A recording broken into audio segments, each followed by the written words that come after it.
अस्सलाम वालेकुम दोस्तों, मैं आपको परफेक्ट वेब सॉल्यूशंस की तरफ से रिएक्ट जेएस फॉर बिगिनर्स की इस ट्यूटोरियल सीरीज़ में खुशामदीद कहता हूं।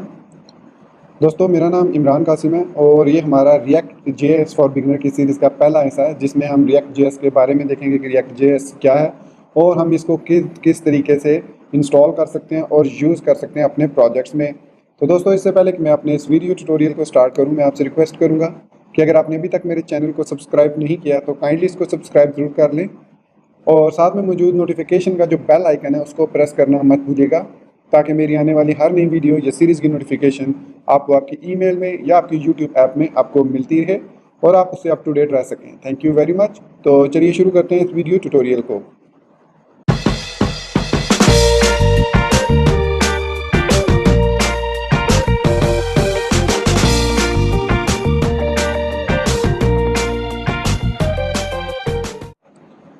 तो दोस्तों, इस वक्त मेरे सामने मेरे कंप्यूटर की स्क्रीन पर मेरे ब्राउज़र में reactjs.org वेबसाइट ओपन है, जिसमें हमें इसकी टैग लाइन में लिखा है कि हमें सामने नज़र आ रहा है जो लिखा है कि JavaScript library for building user interface. तो रिएक्ट जेएस हमारे पास एक जावास्क्रिप्ट की लाइब्रेरी है जिसके ज़रिए हम यूज़र इंटरफेसेस क्रिएट कर सकते हैं। जैसा कि आप जानते ही हैं कि हम user interfaces mostly HTML, CSS और जावास्क्रिप्ट को यूज़ करते हुए बनाते हैं। तो चूँकि ये भी एक जावास्क्रिप्ट की लाइब्रेरी है, तो इसको भी हम यूज़ कर सकते हैं टू क्रिएट यूज़र इंटरफेसेस, या दूसरे लफ्ज़ों में आप कह सकते हैं to create dynamic interfaces, dynamic user interfaces. ये एक डिक्लरेटिव और कंपोनेंट बेस्ड जावास्क्रिप्ट लाइब्रेरी है जिसको हम सिर्फ एक दफ़ा सीखते हैं और फिर हम इसको कहीं पर भी, जहाँ पर भी इसको यूज़ करना चाहें, हम ईजिली इसको यूज़ कर सकते हैं। यहाँ पर अगर हम देखें इसके कंपोनेंट्स, यहाँ पर ये लाइव कोड है और ये इसकी आउटपुट नज़र आ रही है। तो यहाँ पर आपको कुछ ऑकवर्ड से इनपुट भी नज़र आ रही होगी, जैसे डायरेक्टली जावास्क्रिप्ट के अंदर डिव टैग इस तरीके से हमने कभी यूज़ करते हुए नहीं देखा, और कभी किसी को, अगर आप रिएक्ट पे पहली दफ़ा आए हैं तो आपने ये चीज़ आपको बड़ी ऑड लगेगी कि जावास्क्रिप्ट में ऐसे किस तरीके से हम लिख सकते हैं। तो ये बेसिकली जावास्क्रिप्ट एक एक्सटेंडेड फ्रेमवर्क है जिसको JSX कहा जाता है, एक लाइब्रेरी है जो कि मतलब ट्रांसलेट करती है इस कोड को नॉर्मल HTML में कन्वर्ट करती है। तो ये एक JSX बेस्ड कोड है जिसको हम आगे चल के देखेंगे इंट्रोडक्शन में, कि जब हम JSX का इंट्रोडक्शन देखेंगे तो उसमें हम इस चीज़ को भी देखेंगे। तो ये हमारे पास एक सिंपल कंपोनेंट है और इस तरीके से हम उसको रेंडर कर सकते हैं। तो इसके डिफरेंट तरीके हैं रेंडर करने के, जैसे कि ये तरीका क्लास के थ्रू भी हम कर सकते हैं, फिर हम इसके बाद इसमें स्टेटलेस कंपोनेंट, स्टेटफुल कंपोनेंट्स भी क्रिएट कर सकते हैं, और एक कंप्लीट टू डू एप्लीकेशन जिसमें फ्यू लाइंस ऑफ कोड होगा वो क्रिएट कर सकते हैं।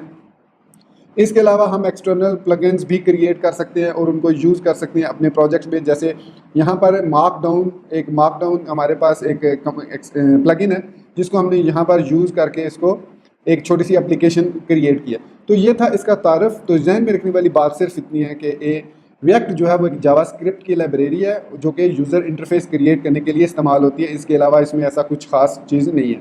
तो चलिए इसकी डॉक्यूमेंटेशन की तरफ अगर हम जाएँ तो यहाँ पर उसने कहा कि easiest way to start to use React is use this hello world example code on CodePen. तो देखें, उन्होंने कोड पेन पे एक छोटा सा कोड लिख दिया जिसको उन्होंने हेलो वर्ल्ड के नाम से आपको डिस्प्ले कराया। हम भी इस कोड को लिखेंगे और सिंपली उसमें हमें इतना कोड लिखना पड़ा। अब यहाँ पर ये जो कोड लिखा है ये हमारे पास है JSX का कोड। हम अभी JSX को यूज़ नहीं करेंगे बल्कि हम इसमें नॉर्मल जावास्क्रिप्ट को यूज़ करेंगे। तो इसको इंस्टॉलेशन में, अब हमने इसका इंट्रोडक्शन तो देख लिया कि जावास्क्रिप्ट रिएक्ट जेएस हमारे पास एक ऐसा फ्रेमवर्क है जावास्क्रिप्ट का जिसके ज़रिए हम यूज़र इंटरफेस क्रिएट कर सकते हैं और ये वर्चुअल डोम को मैनिपुलेट करता है। अगर यहाँ पर राइट साइड पे आप देखें तो यहाँ पर हमारे पास क्विक स्टार्ट गाइड है। इसको हम स्टेप बाय स्टेप सारी चीज़ों को सीखेंगे और इससे हम इससे हम स्टेप बाय स्टेप, मतलब हेलो वर्ल्ड के बाद इंट्रोडक्शन पे जाएंगे, इंट्रोडक्शन टू JSX, फिर रेंडर कैसे करते हैं एलिमेंट्स, फिर कंपोनेंट्स और प्रॉप्स क्या होते हैं, फिर स्टेट एंड लाइफ साइकिल क्या होता है, ये सारे हम स्टेप बाय स्टेप देखेंगे। तो सबसे पहले तारफ़ के बाद हम चलते हैं इंस्टॉलेशन में। तो इंस्टॉलेशन करने के इसके दो तरीके हैं। एक तो आप इसको CDN के थ्रू भी यूज़ कर सकते हैं, दूसरा आप इसको Node.js के थ्रू भी इंस्टॉल कर सकते हैं, मतलब npm इंस्टॉल रिएक्ट और रिएक्ट डोम हम सिंपली इंस्टॉल कर सकते हैं।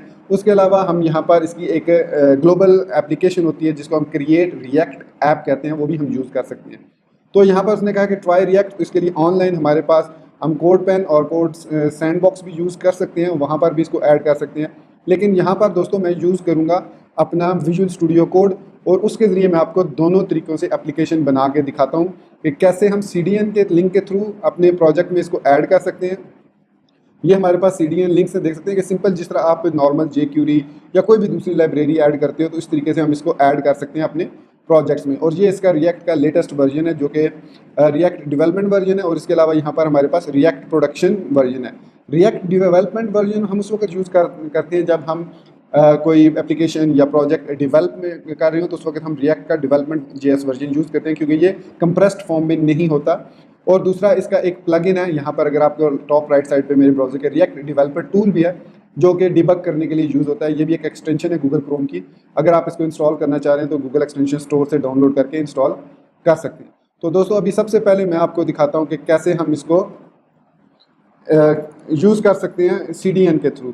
तो यहाँ पर मैं डेस्कटॉप पे जाऊँगा और CD डेस्कटॉप पे जाऊँगा और यहाँ पे मैं एक क्रिएट करता हूँ रिएक्ट ट्यूटोरियल्स के नाम से। मैं एक फ़ोल्डर क्रिएट करूँगा और उसके अंदर मैं यहाँ से CD रिएक्ट ट्यूटोरियल्स, यहाँ पर मैं अब इसके अंदर सबसे पहले एक फ़ाइल क्रिएट करूँगा, उसको नाम रखूँगा index.html। तो यहाँ पर हमारा विजुअल स्टूडियो कोड ओपन हो गया। तो उसके अंदर यहाँ पर मैं इसको ज़रा एडजस्ट कर देता हूँ। ये हमारे पास आप देख सकते हैं कि index.html फाइल लोड हो चुकी है। अगर यहाँ पर मैं इसका फ़ोल्डर भी ओपन कर सकता हूँ, यहाँ पर इस तरीके से इसको ओपन फोल्डर क्लिक करके डेस्कटॉप पे जाके रिएक्ट ट्यूटोरियल्स में जाके मैं ओपन करूँगा इसको, तो सेव करेंगे इस फाइल को। तो ये हमारी फ़ाइल भी अब index.html सेव हो जाएगी रिएक्ट ट्यूटोरियल्स के फोल्डर में। अब यहाँ पर सिंपली हमें करना क्या है, यहाँ पर सिंपली हमें HTML का टैग यूज़ करना है, जो स्टैंडर्ड इसका मतलब स्केलेटन HTML का वो हमने ऐड कर लिया। तो यहाँ पर मैं इसको टाइटल दे देता हूँ ट्यूटोरियल फॉर बिगनर्स इन उर्दू 2018। तो ये हमारा पार्ट 1 है react JS tutorial for beginners का। तो यहाँ पर ये हमारे पास बॉडी एलिमेंट है और यहाँ पर हमें ऐड करना है अपना ये डेवलपमेंट वर्जन। तो सिंपली हम इसको कॉपी करेंगे इन दोनों को और यहाँ पर अपने कोड एडिटर में यहाँ पर पेस्ट कर देंगे। तो ये हमने इंस्टॉल कर लिया, हमारे पास रिएक्ट JS इंस्टॉल हो जाएगा। और यहाँ पर आप क्रॉस ओरिजिन जो लिखा हुआ है इसको लिखा रहने दीजिए, ताकि ये खुद बहुत इसको लेटेस्ट वर्जन को, और अगर कोई ऐसी कमांड हो, क्रॉस ओरिजिन बेसिकली कहा जाता है, इसको कोर्स भी कहा जाता है, मतलब इसको कहा जाता है क्रॉस प्लेटफॉर्म रिसोर्स शेयरिंग, इसका एक नाम होता है, कोर्स भी कहा जाता है क्रॉस ओरिजिन रिसोर्स शेयरिंग। तो ये क्रॉस ओरिजिन इसलिए CO जो है क्रॉस ओरिजिन है। तो ये टैग आप ऐड रखिएगा, इसमें बहुत ज़रूरी है ये टैग। इसके बाद हमारे पास इसमें दो लाइब्रेरी, एक रिएक्ट है जो कि रिएक्ट को एक्टिवेट करने के लिए, इसको यूज़ करने के लिए, और दूसरा रिएक्ट डोम है। इसके ज़रिए हम डोम को मैनिपुलेट कर सकते हैं, जिसको हम कहते हैं डॉक्यूमेंट ऑब्जेक्ट मॉडल। तो इसके लिए हमें एक टैग चाहिए होता है, रिएक्ट को एक्टिवेट करने के लिए हमें एक टैग की ज़रूरत पड़ती है। तो वो टैग हम यहाँ पर ऐड करेंगे, जिसको कहा जाता है कि जिसके अंदर सारा वो वर्चुअल डोम जो है वो मैनिपुलेट होगा या ऐड होगा। इसको थोड़ा सा मैं जूम इन कर लेता हूँ, आई थिंक ये जूम इन ज़्यादा हो गया। तो ये यहाँ पर आई थिंक ठीक है। तो यहाँ पर हम एक टैग ऐड कर लेते हैं ऐप के नाम से। अब इस div ID ऐप के अंदर हम सारा अपना कोड लिखेंगे। तो सबसे पहले दोस्तों मैं आपको बताता हूँ कि कैसे विदाउट JSX हम इसको यूज़ कर सकते हैं। डेफिनेटली हम इसको विदाउट JSX यूज़ कर सकते हैं, लेकिन बेस्ट जो अप्रोच है वो JSX है। वो जब हम JSX के बारे में देखेंगे तो तब हम उसको भी देख लेंगे। तो यहाँ पर मैं एक स्क्रिप्ट टैग ऐड करता हूँ जहाँ पर मैं अपना कोड लिखूँगा। अब यहाँ पर सबसे पहले तो जैसे कि हमें पता है कि जावास्क्रिप्ट के ये कंपोनेंट बेस्ड जावास्क्रिप्ट है, तो सबसे पहले हमें एक कंपोनेंट बनाना है। तो कंपोनेंट दो तरीक़ों से बनाया जाता है रिएक्ट JS में, एक क्लास के थ्रू और एक फंक्शन के थ्रू। तो सबसे पहले हम एक फंक्शन क्रिएट करते हैं, फंक्शन के थ्रू माई मैसेज। और माई मैसेज के अंदर ध्यान में रखिए प्रॉप्स का वेरिएबल लाजमी आपने पास करना है, ये बहुत ज़रूरी है। फिर यहाँ पर हम सिंपली रिटर्न करेंगे और यहाँ पर हम यूज़ करेंगे रिएक्ट डॉट क्रिएट एलिमेंट। और उसके अंदर हमारे पास इसमें कुछ पैरामीटर्स होते हैं, जिसमें से सबसे पहले बताना होता है कि कौन सा एलिमेंट हमने क्रिएट करना है वर्चुअल डॉम के अंदर। तो यहाँ पे कह देता हूँ H2 को ऐड करना है। फिर उसके बाद इसका दूसरा जो पैरामीटर होता है उसको मोस्टली नल रखा जाता है। उसके बाद हमारे पास जो तीसरा इसका मैसेज का होता है कि कौन सा मैसेज आपने स्ट्रिंग डिस्प्ले कराना है। तो यहाँ पर मैं हेलो लिख देता हूँ। फिर जो फोर्थ पैरामीटर होता है वो होता है कि कौन सी प्रॉपर्टी की वैल्यू आपने डिस्प्ले करानी है। तो यहाँ पर मैं लिख देता हूँ props डॉट नेम। इसका मतलब है कि जो प्रॉपर्टी, किसी भी टैग की जो प्रॉपर्टी जिसमें हम इसको ऐड करेंगे, नेम की प्रॉपर्टी, माई मैसेज के अंदर अगर नेम की प्रॉपर्टी में हम कोई वैल्यू लिखेंगे तो वो यहाँ पर डिस्प्ले हो जाएगी। तो ये सिंपली हमने एक फंक्शन क्रिएट करके इसको सेव कर लिया। मैं इसको ब्राउज़र में राइट क्लिक करके ओपन करता हूँ, ओपन विद लाइव सर्वर। तो यहाँ पर थोड़ा सा अब ये टाइम लगाएगा, क्योंकि डेफिनेटली टाइम तो लगना है, क्योंकि ये अब CDN इसने नेट से कनेक्ट करना है, तो थोड़ा सा इंटरनेट स्लो होने की वजह से यहाँ पर मैं इंस्पेक्ट एलिमेंट भी कर लेता हूँ, ताकि कोई एरर वगैरह अगर कंसोल में आए तो वो हमें ये देख सकते हैं आप, फेव आइकन ज़रूरत नहीं है हमें, और इसके अलावा हमारे पास कोई भी एरर यहाँ पर नहीं है। और रिएक्ट के कंपोनेंट में हमारे पास ये बता रहा है कि जी यहाँ पर हमारे पास एक्टिवेट हो चुका है। तो चलिए अब हम कुछ मैसेज डिस्प्ले करवाते हैं। सपोज़ यहाँ पर हेलो के बाद मैं यहाँ पर इमरान अपना नाम डिस्प्ले करवाना चाह रहा हूँ या कंपनी का नाम। तो इसके लिए हमारे पास रिएक्ट डोम का एक मेथड है जिसका क्लास है जिसकी एक प्रॉपर्टी है रेंडर, और इसके अंदर यहाँ पर जो पहली चीज़ हमने देनी है वो ये एलिमेंट है जो हमने डिस्प्ले कराना है। अब चूँकि हम JSX में अगेन बता रहा हूँ हम JSX नहीं यूज़ कर रहे, तो यहाँ पर हमें अगेन लिखना पड़ेगा react डॉट क्रिएट एलिमेंट, और उसके अंदर हमें यहाँ पर लिखना पड़ेगा माई मैसेज, जो भी हमने फंक्शन नेम दिया है उसके बाद कॉमा, और यहाँ पर अब हम ऑब्जेक्ट की सूरत में इसकी वैल्यूज़ पास करेंगे। जैसे नेम मैं यहाँ पर दे देता हूँ परफेक्ट वेब सॉल्यूशंस, और फिर इसके बाद हमें बताना है कि हमारा जो वर्चुअल डोम है वो कौन सा जहाँ पर इसको मैंने डिस्प्ले कराना है। तो यहाँ पर हम वेरिएबल एलिमेंट ले लेते हैं document dot get element by ID, और हमने नाम रखा था ऐप। तो इसके दूसरा इसका सबसे बड़ा एडवांटेज रिएक्ट JS का कि आप मल्टीपल डोम एलिमेंट्स को साइमल्टेनियसली यहाँ पर टारगेट कर सकते हैं। तो यहाँ पे हमने EL नाम रखा है, तो इस EL को मैं यहाँ पे कॉमा डाल के EL लिख देता हूँ, और फिर इसको सेव जैसे ही करूँगा हमारे पास यहाँ पर मैसेज लिखा हुआ आएगा हेलो इमरान का, हेलो परफेक्ट वेब सॉल्यूशंस, क्योंकि हमने वहाँ पर परफेक्ट वेब सॉल्यूशन दिया था अपने यहाँ पर हेलो नेम जो प्रॉपर्टी हमने दी है वो परफेक्ट वेब सॉल्यूशन दी है। तो ये थोड़ा सा नेट की वजह से स्लो है क्योंकि नेट से इसने डाउनलोड करना है। तो मैं आपको इसका तरीका दूसरा भी बताऊंगा कि कैसे हम इसको Node.js के थ्रू भी इंस्टॉल कर सकते हैं, फिर उसको ऐड कर सकते हैं, लेकिन फिर उसके लिए हमें वेब पैक चाहिए होगा। तो इसकी जो बेस्ट सोल्यूशन है वो है क्रिएट रिएक्ट ऐप। अच्छा चलें, जितनी देर में ये कनेक्ट, क्योंकि यहाँ पर ये कनेक्टिंग पे रुका हुआ है, तो जितनी देर में ये कनेक्ट होता है मैं आपको बता देता हूँ कि कैसे हम इसको कमांड लाइन पे इंस्टॉल कर सकते हैं, ताकि हम इससे एक एप्लीकेशन की तरह इससे एप्लीकेशन जनरेट कर सकें, स्केलेटन एप्लीकेशन जनरेट कर सकें। तो इसके लिए हमें लिखना पड़ता है यहाँ पर sudo। अब ये sudo सिर्फ और सिर्फ लिनक्स और मैक यूज़र्स के लिए है। विंडोज़ यूज़र एडमिनिस्ट्रेटर मोड में अपना कमांड प्रॉम्प्ट या पावर शेल को ओपन करें, और उसके बाद sudo लिखे बगैर लिखेंगे npm install -g create react app। ये आपने कमांड लिखनी है और एंटर प्रेस कर देना है। यहाँ पर हम पासवर्ड देंगे, तो ये थोड़ी सी देर लगाएगा, और यहाँ पर मैं इतनी देर में देखता हूँ कि यहाँ पर ये लोड हो रहा है, बहुत टाइम लगा रहा है क्योंकि इसने मैं यहाँ पर देखता हूँ इसको एक दफ़ा स्टॉप करके हम दोबारा रीलोड करते हैं, क्योंकि सम टाइम ये मतलब स्टक भी कर जाता है नेट। तो वेटिंग फॉर अनपैकेज। अच्छा, इसका एक और क्विक वे भी है, मैं आपको वो भी दिखाता हूँ। मैं यहाँ पर व्यू पेज सोर्स से करता हूँ, तो यहाँ पर ये मैं इसको क्लिक करूँगा तो ये आप देखेंगे कि यहाँ पर ये रिएक्ट डेवलपमेंट वर्जन यहाँ पर सारा लोड हो गया। फिर मैं फाइल मेन्यू पे क्लिक करके इसको सेव पेज एज कर दूंगा, और जिस फोल्डर में मैंने इसको डेस्कटॉप पे रिएक्ट ट्यूटोरियल्स बनाए हैं वहाँ पर मैं एक न्यू फोल्डर JS का बना के उसके अंदर इसको सेव कर देता हूँ। और ये थोड़ा सा फिर उसके बाद मैं इसको दोबारा वापस जाता हूँ और ये रिएक्ट डोम को भी मैं ओपन कर लेता हूँ। एक्चुअली इसी की वजह से वो यहाँ पर देख सकते हैं दोस्तों कि यहाँ पर हमारे पास आउटपुट आ चुकी है, और इसके अलावा ये भी लोड हो रहा है, इसको भी लोड होने दें। मैं इसको भी सेव पेज एज कर लेता हूँ ताकि मुझे बार बार इसको ऐड ना करना पड़े। तो रिएक्ट डोम भी मैं इसको सेव कर लेता हूँ। अब मैं इसको क्लोज़ करता हूँ। क्लोज़ करने के बाद वापस मैं अपने उसमें जाऊँगा कोड में, और यहाँ पर हमारे पास JS का फोल्डर क्रिएट हो चुका है।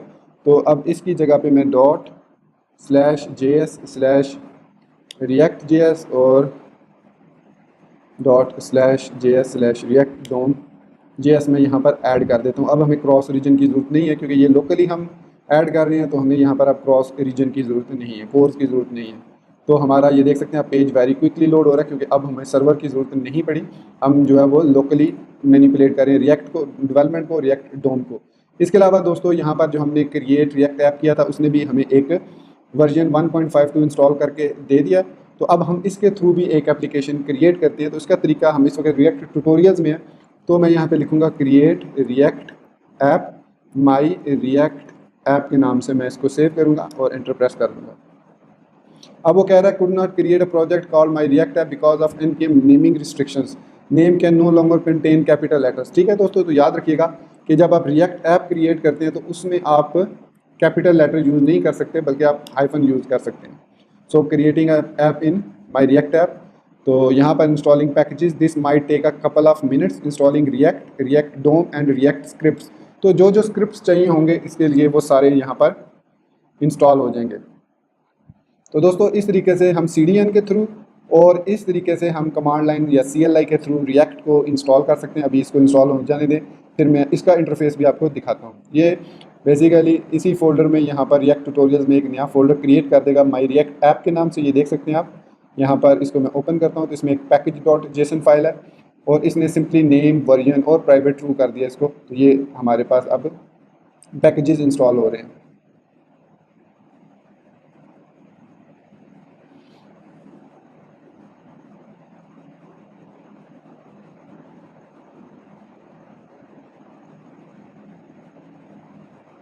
तो इस दौरान मैं आपको यहाँ पर दूसरा तरीका भी बता देता हूँ कि एक तो ये तरीका है ना फंक्शन के थ्रू हम कंपोनेंट, ये एक मैंने कंपोनेंट क्रिएट किया, अभी हम एडवांस कंपोनेंट नहीं, ये एक सिंपलेस्ट कंपोनेंट है, ठीक है। अब मैं एक और कंपोनेंट क्रिएट करता हूँ क्लास बेस्ड। तो यहाँ पर मैं लिखता हूँ क्लास माई नेम और इसको फिर हम एक्सटेंड करेंगे रिएक्ट डॉट कंपोनेंट से, ठीक है। और इसके अंदर हमारे पास एक डिफ़ॉल्ट कुछ मेथड्स होते हैं, काफ़ी सारे हैं, लेकिन अभी जो हम देखेंगे वो है रेंडर मेथड। रेंडर मेथड क्या करता है, वही काम करता है जो ये वाला है। अब मैं इसको कॉपी करूँगा यहाँ से, सिंपली यहाँ पर पेस्ट करूँगा और यहाँ पर अब ये जो props डॉट नेम है ये बाय डिफ़ॉल्ट इसके अंदर एक प्राइवेट ग्लोबल वेरिएबल होता है। और आपको पता है ऑब्जेक्ट ओरिएंटेड प्रोग्रामिंग में हम दिस ऑपरेटर यूज़ करते हैं उसको एक्सेस करने के लिए। तो यहाँ पर लिखेंगे दिस props डॉट नेम।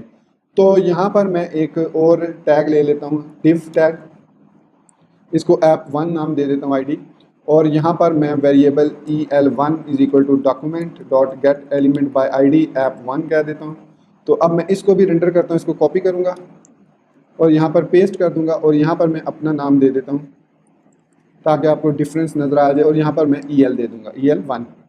तो यहाँ पर नाम जो है अब मैं माई मैसेज की जगह पे माई नेम यूज़ करूँगा, ठीक है। सेव किया इसको, सेव करने के बाद जब हम ब्राउज़र में जाएंगे तो यहाँ पर आपको अब यहाँ पे देख सकते हैं कि इमरान कासिम भी लिखा हुआ है और परफेक्ट वेब सॉल्यूशंस भी लिखा हुआ है। अगर हम रिएक्ट की एप्लीकेशन में जाएं तो यहाँ पर आप देख सकते हैं कि हमने 2 कंपोनेंट्स क्रिएट किए हैं और ये रिएक्टिव हैं। यहाँ पर अगर मैं इसको चेंज करना चाहूँ तो यहाँ पर आई थिंक इसको चेंज भी किया जा सकता है।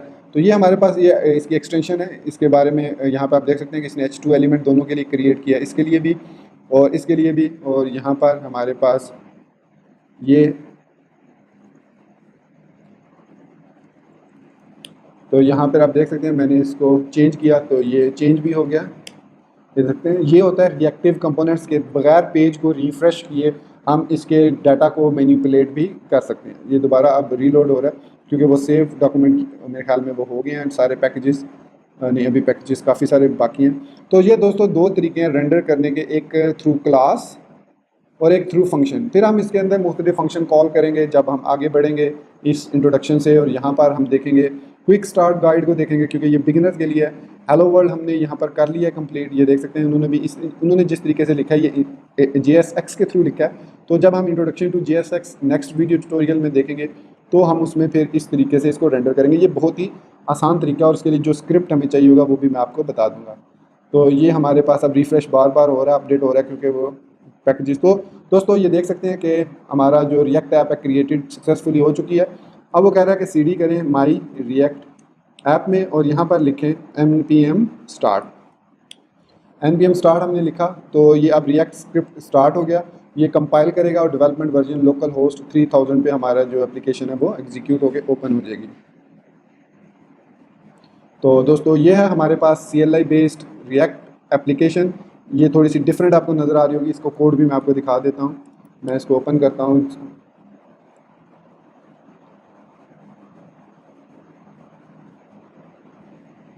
यहाँ पर मैंने इसको दूसरे विजुअल स्टूडियो कोड में ओपन कर लिया। दो मेरे पास जो यहाँ पर विजुअल स्टूडियो कोड है उसमें भी ये ऑलरेडी ओपन हो चुका है, ये देख सकते हैं। इसमें भी हमारे पास जो सोर्स ऐप SRC फोल्डर है ये मेन फोल्डर है जो कि package.json इंस्टॉल होने के बाद इसमें जो हमारे पास ये रिएक्ट स्टार्ट बिल्ड और ये जो कुछ भी यहाँ पर टेस्ट बिल्ड और जेक लिखा हुआ है। और इसमें हमारे पास सोर्स फोल्डर में मेन जो ऐप है वो index.js है जिसमें हमने यहाँ पर इम्पोर्ट किया है रिएक्ट को और उसके अलावा रिएक्ट डोम को।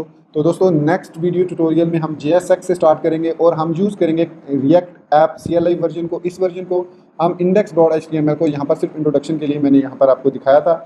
अब नेक्स्ट वीडियो ट्यूटोरियल से हम जो CLI पे हमने वर्जन क्रिएट किया है इसको एक्सप्लोर करेंगे और देखेंगे कि इसके अंदर हम कैसे काम कर सकते हैं। तो दोस्तों उम्मीद करता हूँ कि मेरा ये रिएक्ट JS का इंट्रोडक्शन का तारुफ मतलब इंट्रोडक्शन और इसके इंस्टॉलेशन के जो तरीके हैं वो आपको समझ आ रहे होंगे। और मेक श्योर कीजिए कि आपके पास नोड का लेटेस्ट वर्जन इंस्टॉल हो विद लेटेस्ट NPM वर्जन। ठीक है, तो दोस्तों दुआ में याद रखिएगा और इस वीडियो को लाइक करना, चैनल को सब्सक्राइब करना मत भूलिएगा। Thank you very much for being with me till end. Take care, अल्लाह हाफिज़ एंड बाय।